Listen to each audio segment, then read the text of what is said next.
espero que estén muy bien. Yo soy Astrid Ortega Chavarría, estudiante de la licenciatura en médico cirujano y partero del Centro de Estudios Superiores de Tepeaca, y pues les voy a explicar lo que es la exploración endocrinológica. Aquí vamos a ver aspectos fundamentales sobre lo que es la inspección, palpación, auscultación y qué es lo que principalmente tenemos que evaluar, qué es lo que podemos encontrar y las características. Espero que les guste. Bueno, pues vamos a empezar a ver lo que es la exploración endocrinológica y todo lo que tenemos que hacer para llegar a un adecuado diagnóstico. En este caso debemos de tener en cuenta que las glándulas de secreción interna dan algunos principales síntomas y por lo general nosotros lo hallamos en lo que es la exploración física.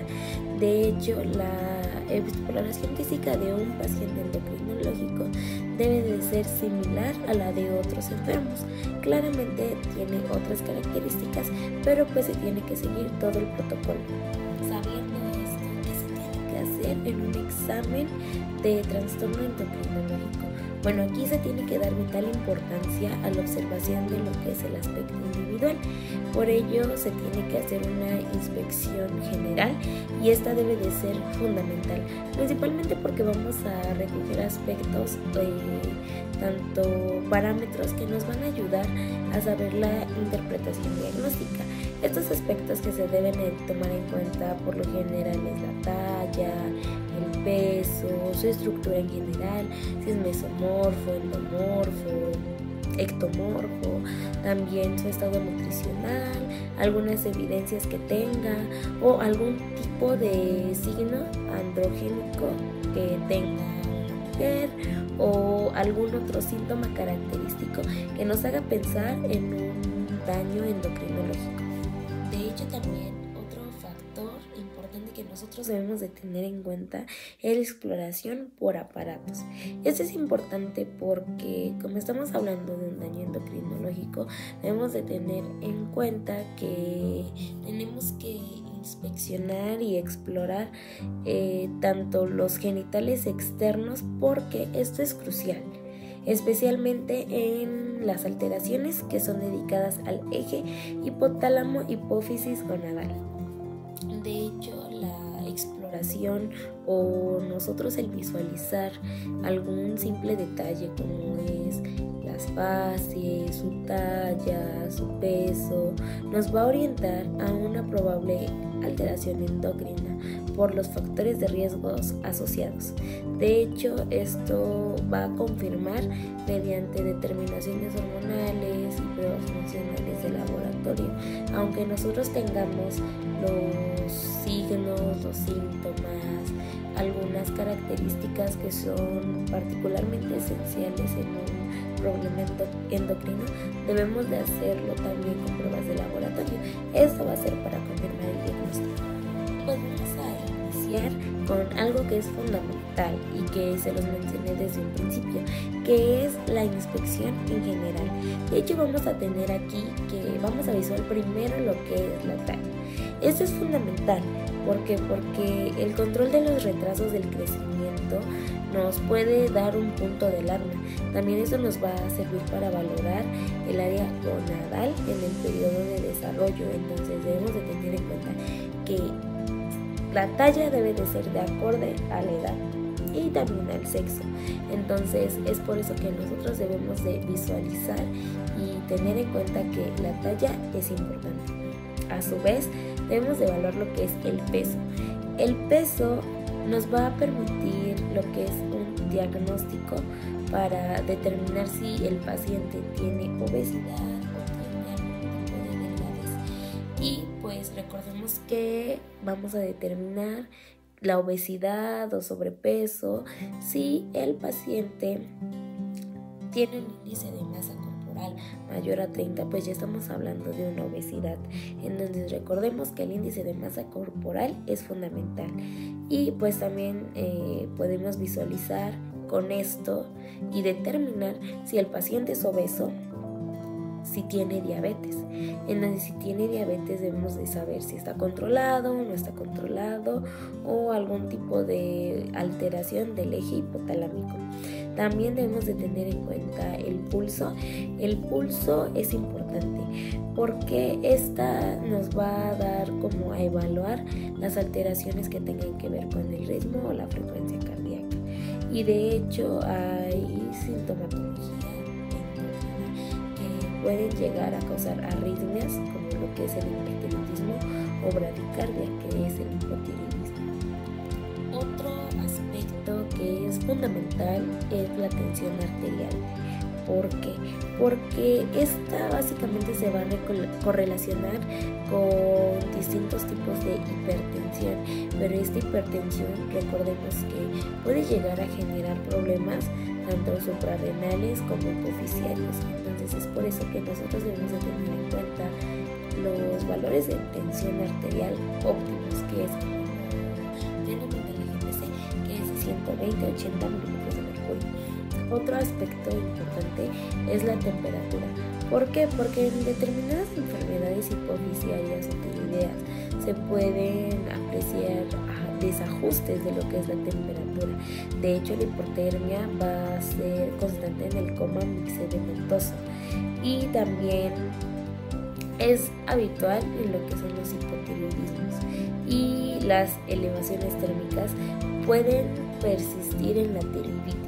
Entonces es por eso que es fundamental estructurar todos estos aspectos de la exploración física para llegar a un adecuado diagnóstico y tener en cuenta estos parámetros o estos aspectos importantes para llegar a un adecuado diagnóstico. Algo que es importante y que muy poco se evalúan es el estado nutricional del paciente. ¿Y por qué? Esto es importante y nosotros lo evaluamos con las gráficas de talla-peso.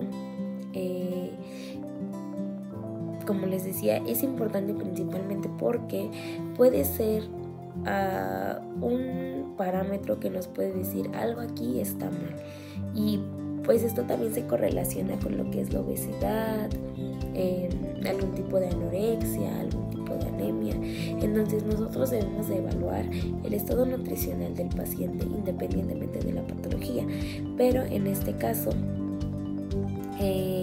algunas patologías que pueden cursar pérdida de peso pues es la diabetes mellitus, la anorexia nerviosa, y inclusive vamos a tener que va a ser muy frecuente en lo que es el hipertiroidismo. De hecho, muchos nutriólogos recomiendan no consumir de manera excesiva el sodio, específicamente 3 gramos al día por kilogramo de peso. Entonces debemos de preguntarle al paciente cómo es su dieta, qué tanto consume de agua, cuánto consume de frutas y verduras a la semana. Entonces esto es muy importante y es fundamental. Ahora, es importante nosotros hacer una inspección como tal en general.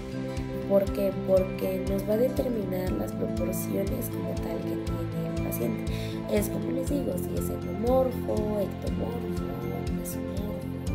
Y pues aquí vamos a calcular lo que es la distancia del pubis, que es el segmento inferior, también la cabeza del pubis, que es el segmento superior, y estas proporciones nos van a ayudar a saber si tiene algún tipo de desarrollo corporal que esté alterando alguna estructura pues exterior. El color, también otro aspecto fundamental es el color. ¿Por qué?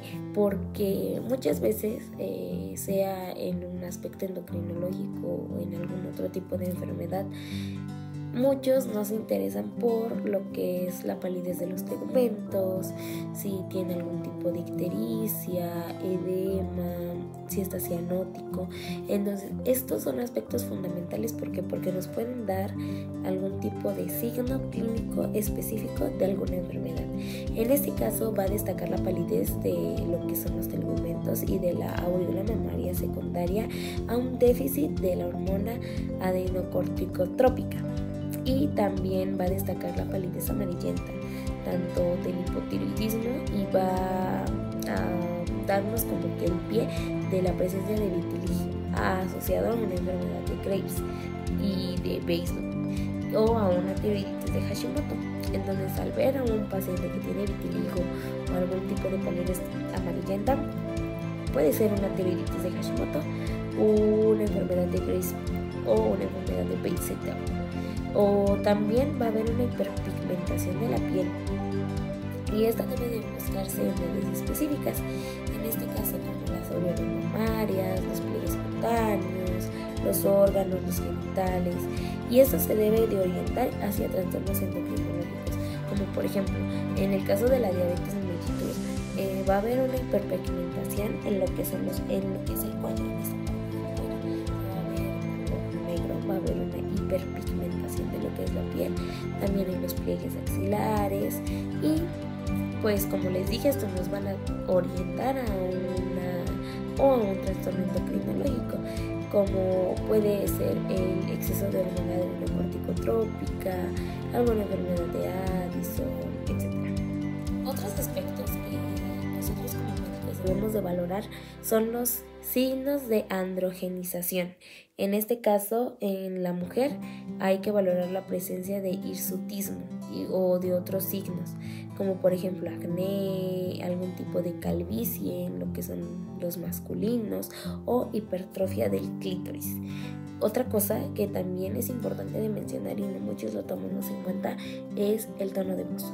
¿Por qué? Porque en algunos trastornos endocrinos el trastorno de voz sugiere algunas características típicas. ¿Por qué? Porque el varón afectado con hipogonadismo, la voz suele volverse muy fina, muy como delicada. Entonces es por eso que estos pacientes sufren hipotiroidismo. Y también los pacientes que tornan hipotiroidismo, su voz se va a volver áspera y ronca. Y en la mujer puede que cambie su voz, pero esto se puede deber a un hiperandrogenismo, puede volverse un poquito más gruesa.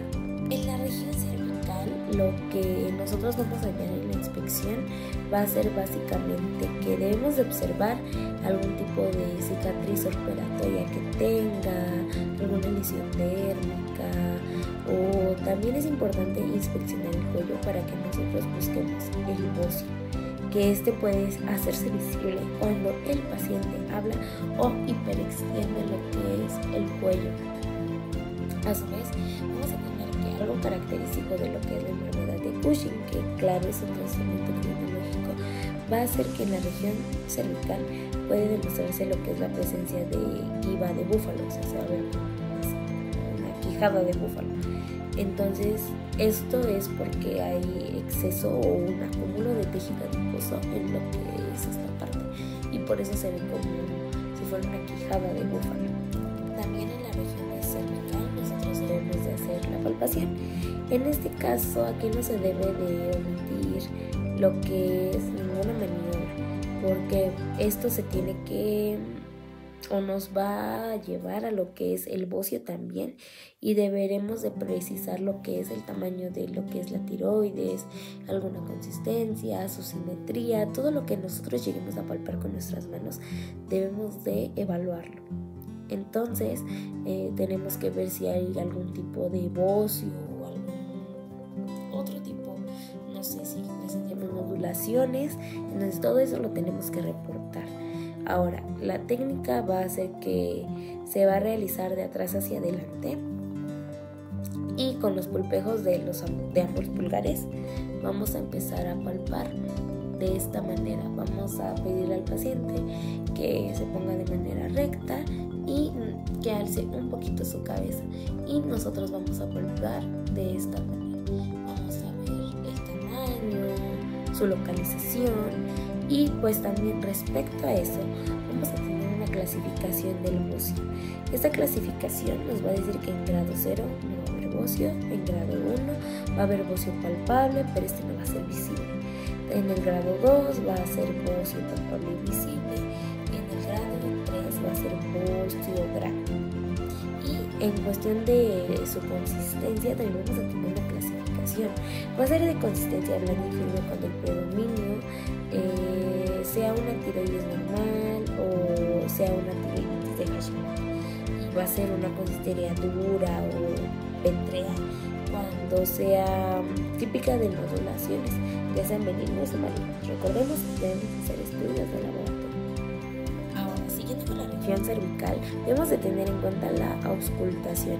Esta no va a referir datos muy importantes, puesto que la gran vascularización en la enfermedad de Graves suele apreciarse en un soplo, pero pues se puede auscultar cuando hay algún tipo de compresión arterial o la presencia de alguna masa tiroidea, o que nosotros estemos sospechando de otra cosa, pero pues no, porque no sea muy frecuente o muy común, no se tiene que realizar. Seguimos con el sistema nervioso y bueno, vamos a tener que aquí es de gran utilidad. ¿Por qué? Porque vamos a demostrar la presencia de algún tipo de alteración neurológica y en especial algún tipo de neuropatía, como son en la diabetes. En este caso debemos de explorar los planes craneales y pues la neuropatía diabética va a ser la clásica. ¿Por qué? Porque es la más frecuente y esta se va a manifestar con una poliuritis simétrica de extremidades inferiores y se va a detectar por una abolición temprana de los reflejos aquilios y una pérdida de disminución importante de la sensibilidad profunda. Y pues también esto puede ocurrir como mononeuritis, que se va a ver en el tercer, en el sexto y en el cuarto par craneal. Ahora, en extremidades, ¿nosotros qué vamos a visualizar?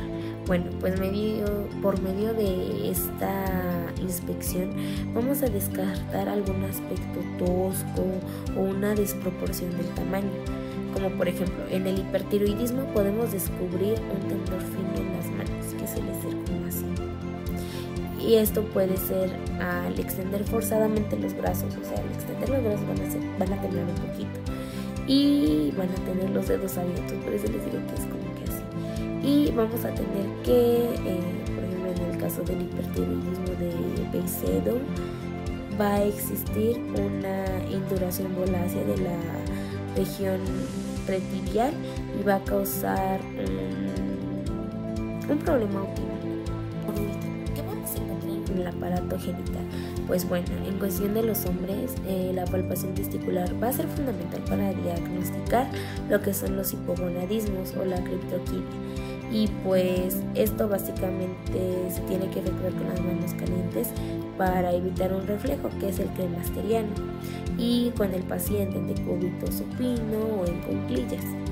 Por lo general, el hallazgo que se va a encontrar muy frecuentemente es un vacío que va a sugerir una anorquía o una falta de testículos, o una criptoquitordia, que es una falta de descenso testicular. Y esto se va a presentar en los casos de hipogonadismo o hipogonaditrófico. Aquí vamos a encontrar unos testículos pequeños y de consistencia blanda. De hecho, vamos a tener que los estados patológicos de hiperfunción glandular va a hacer que en la epífisis va a haber una macrogenotomía precoz epifisiaria. En la hipófisis, un síndrome adiposo genital. En la paratiroides puede ser una tetania, en la tiroides un mixedema, en el timo un raquitismo, en el páncreas un déficit inmunológico, una diabetes, suprarrenales pues en la enfermedad de Addison, y en los genitales un senilismo u obesidad genital. Es por eso que se coloca esa tabla para que se la puedan visualizar y puedan determinar con qué tipo de problema está asociado según la glándula. Pues bueno, eso sería todo de mi parte, espero que les guste mucho el tema. Están las bibliografías en la siguiente diapositiva, por si les gustan ir a checar, por si les gustan ir a ver y puedan leer un poquito acerca más de lo que es la exploración endocrinológica. Sin nada más que decir, agradezco la visualización y muchas gracias.